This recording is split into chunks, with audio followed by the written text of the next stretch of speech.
আসসালামু আলাইকুম। 18 বাংলার বিশেষ বুলেটিনে সবাইকে স্বাগত জানাচ্ছি আমি নাজিয়াত শাহরিন। শিক্ষার্থীদের বিক্ষোভের মুখে পদত্যাগ করেছেন প্রধান বিচারপতি ওবায়দুল হাসান। এর আগে বিচারকদের নিয়ে ফুল কোর্ট মিটিং ডাকেন প্রধান বিচারপতি।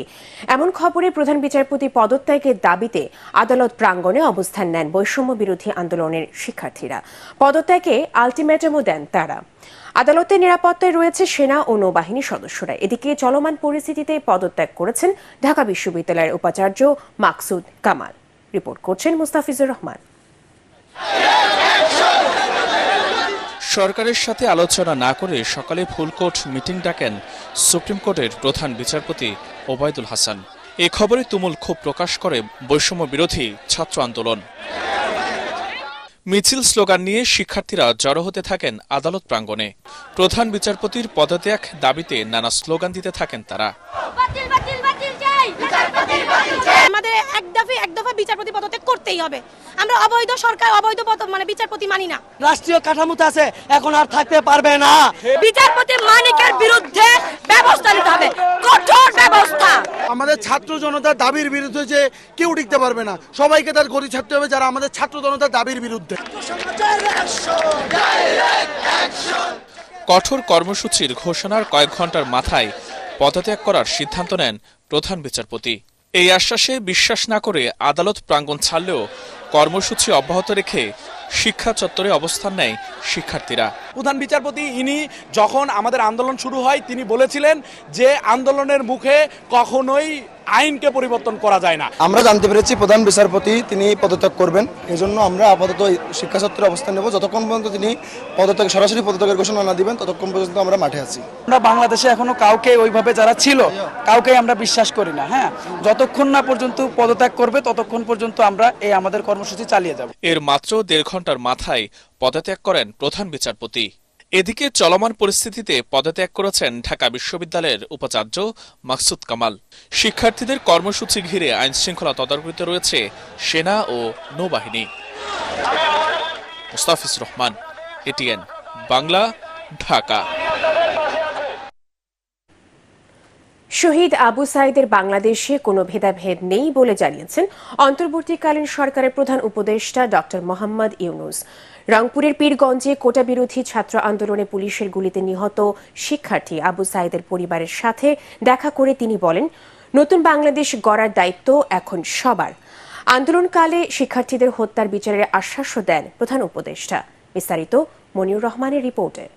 কোটা বিরোধী ছাত্র আন্দোলন চলাকালে গত 16 জুলাই রংপুরে পুলিশের গুলিতে নিহত হন বেগম রোকেয়া বিশ্ববিদ্যালয়ের ইংরেজি বিভাগের শিক্ষার্থী আবু সাইদ। তার মৃত্যুর মধ্য দিয়ে সারা দেশ হয়ে ওঠে উত্তাল। অন্তর্বর্তীকালীন সরকারের প্রধান উপদেষ্টার দায়িত্ব নেয়ার 3 দিনের মাথায় শহীদ আবু সাইদের কবর জিয়ারত ও পরিবারের সাথে দেখা করতে পীরগঞ্জের জাফরপাড়া বাবনপুর গ্রামে যান ডক্টর মোহাম্মদ ইউনুস। সকাল 11টার দিকে সেখানে পৌঁছে প্রথমে আবু সাইদের কবর জিয়ারত করেন তিনি। পরে সাইদের বাড়ির আঙ্গিনায় তার বাবা মা ও স্বজনদের সান্ত্বনা জানান ডক্টর মোহাম্মদ ইউনুস। এ সময় তার সাথে ছিলেন বৈষম্য বিরোধী ছাত্র আন্দোলনের নেতা আক্তার হোসেন ও সাজ্জিস আলম সহ সমন্বয়কদের কয়েকজন। শোকাহত পরিবেশে সন্তানকে হারানোর কথা জানান শহীদ আবু সাইদের মা।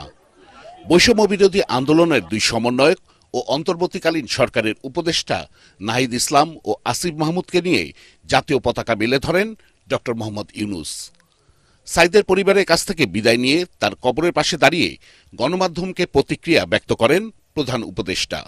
জানান, আবু সাইদ কোনো এক পরিবারের সন্তান নন, যত পরিবার আছে সবার সন্তান তিনি। এই আবু সাইদ এখন এক পরিবারের সন্তান না, বাংলাদেশের যত পরিবার আছে তাদেরই সন্তান, এবং তারা অধিকার তাকায় থাকবে। যারা ছোট ছেলে মেয়ে বড় হবে, তারা স্কুলে পড়বে, আবু সাইদের কথা নিজে নিজে প্রস্তুত হবে, আমিও ন্যায়ের জন্য লড়ব, আমিও বুক পেতে দেব। সেই হলো এই আবু সাইদ।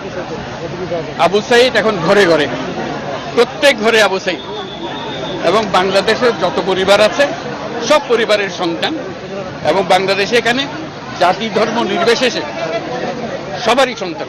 এটা আবু সাইদের বাংলাদেশ। এই আবু সাইদের বাংলাদেশে কোনো ভেদাভেদ নেই। এই সময় সব ধরনের সংঘাত সহিংসতা পরিহার ও কারো ধর্ম নিয়ে বাড়াবাড়ি না করতে দেশবাসীকে আহ্বান জানান প্রধান উপদেষ্টা ডক্টর মোহাম্মদ ইউনূস। বলেন, আবু সাইদের পরিবারকে রক্ষা করা সবার দায়িত্ব। কোথাও কোনো গোলযোগ যেন না হয়, কেউ ধর্ম নিয়ে কথাবার্তা না বলে, কারণ আমরা এই মাটিরই সন্তান, সবাই আবু সাইদ। কাজে এদের সন্তানদের রক্ষা করা জাতি ধর্ম নির্বিশেষে এটা আমাদের এখন কর্তব্য। আমরা যেন এটা নিশ্চিত করি, সামনে গিয়ে দাঁড়াই। আবু সাইদ যেরকম দাঁড়িয়েছে আমাদেরকে ওরকম দাঁড়াতে হবে। পরে বেগম রোকেয়া বিশ্ববিদ্যালয় ও রংপুর মেডিকেল কলেজ হাসপাতালে চিকিৎসাধীন আহতদের দেখতে যান ডক্টর মোহাম্মদ ইউনূস। মনিউর রহমান, এটিএন বাংলা। অন্তর্বর্তীকালীন সরকারের আইন উপদেষ্টা ডক্টর আসিফ নজরুল সচিবালয়ে প্রথম দিনে সাংবাদিকদের বলেন, যেসব বিষয়ে সংস্কার প্রয়োজন তা সম্পন্ন করতে কাজ করছে অন্তর্বর্তীকালীন সরকার। এ সময় তিনি আরও জানান, জনগণের জন্য যেসব আইন খারাপ তাও সংস্কার করা হবে। ছাত্র জনতার পক্ষ থেকে ইতিমধ্যে উনার পদত্যাগের ব্যাপারে দাবি উঠেছিল। আজকে বোধহয় সেটা আবারও বলা হয়েছে, যেহেতু উনি ফুল কোর্টের মিটিং ডেকেছেন। তো এটা একটা অনভিপ্রেত ঘটনা। এই ধরনের অনভিপ্রেত ঘটনা না ঘটলেই ভালো। আমরা তো মনে করি সুপ্রিম কোর্ট হচ্ছে আমাদের সংবিধান রক্ষণের, মানবাধিকার রক্ষণের জন্য একটা সবচেয়ে বড় প্রতিষ্ঠান। তো এমন কিছু কারোরই করা উচিত না যেখানে ছাত্র জনতার যে গণ আন্দোলন বা গণ অভ্যুত্থান, এটার বিপক্ষে সুপ্রিম কোর্টকে দাঁড় করানোর চেষ্টা কারো করা উচিত না। জনসাধারণের জানমাল ও সরকারি গুরুত্বপূর্ণ স্থাপনার সার্বিক নিরাপত্তায় সারা দেশে 206টি ক্যাম্প করেছে সেনাবাহিনী। এসব থেকে পরিচালিত হচ্ছে নিরাপত্তা টহল ও অভিযান। এক সংবাদ বিজ্ঞপ্তিতে এ তথ্য জানিয়েছে আন্তঃবাহিনী জনসংযোগ পরিদপ্তর ISPR। সেনাবাহিনীর নেতৃত্বে আইন শৃঙ্খলা রক্ষাকারী বাহিনী দুটি দল এরই মধ্যে জামালপুর কেন্দ্রীয় কারাগার ও চট্টগ্রাম কেন্দ্রীয় কারাগার থেকে পালানো বন্দীদের বাধা দেয়া এবং কারাগারের অস্ত্র গোলা বারুদ রক্ষা করেছে। দেশের বিভিন্ন এলাকায় একাধিক ভাঙচুর, লুটপাট প্রতিহত করার পাশাপাশি সংখ্যালঘুদের নিরাপত্তাও কাজ করছেন সেনা সদস্যরা। রাজধানীর 29টি এবং দেশের 417টি থানাও সেনা পাহারায় চালু হয়েছে বলে জানানো হয় ISPR এর পাঠানো বিজ্ঞপ্তিতে।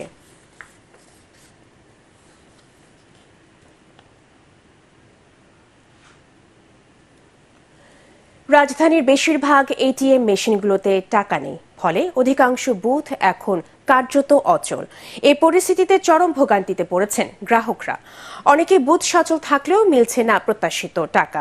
গত 7 দিন ধরে ATM সেবায় এই সংকট তৈরি হয়েছে। ব্যাংক কর্মকর্তারা বলছেন, নিরাপত্তা সংকটে তারা ATM বুথে টাকা পাঠানো বন্ধ রেখেছেন। এমনকি ব্যাংকের অনেক শাখাতেও টাকার অভাব দেখা দিয়েছে। সারা দেশে প্রায় 14,000 ATM বুথ রয়েছে, যার প্রায় সবই এখন বন্ধ। এদিকে নিরাপত্তার স্বার্থে ব্যাংক থেকে বৃহস্পতিবার টাকা উত্তোলনের সীমা আরোপ করে বাংলাদেশ ব্যাংকে এক হিসাব থেকে 1 লাখের বেশি টাকা উত্তোলন করা যায়নি একদিনে। অ্যাকাউন্টে ব্যাংক তো অ্যাকাউন্ট, কিন্তু এখানে ব্যাংকে তোলা যাচ্ছে না। ভিসা কার্ড অন্য সময় তুলতে পারছি, কিন্তু আজকে হচ্ছে না। আমাদের মনে করেন 5 তারিখ থেকে 2 দিন বন্ধ ছিল। এরপরে আমাদের ATM সবসময় খোলা রাখছে, টাকা দিচ্ছে, সব ব্যাংকের টাকা দিচ্ছে। এবং আজকে 2 দিন ধরে একটু সমস্যা, নেটওয়ার্ক থেকে আপনার মনে করেন শুধু আমাদের ব্যারাকের ATM টাকা দিচ্ছে। প্রিয় দর্শক, দুর্বৃত্তরা যেন দেশের সাম্প্রদায়িক সম্প্রীতি বিনষ্ট বা রাষ্ট্রীয় সম্পদ ধ্বংস করতে না পারে তা আমাদেরকে নিশ্চিত করতে হবে। দেশ আমাদের, দেশের সম্পদও আমাদের। নিজে সতর্ক থাকুন, অন্যকে সচেতন করুন। পরবর্তী সংবাদ দেখার আমন্ত্রণ জানিয়ে এখনকার মতো শেষ করছি। এটিএন বাংলা সংবাদ ইউটিউবে দেখতে ব্রাউজ করুন youtube/18 বাংলা নিউজ। ধন্যবাদ সবাইকে।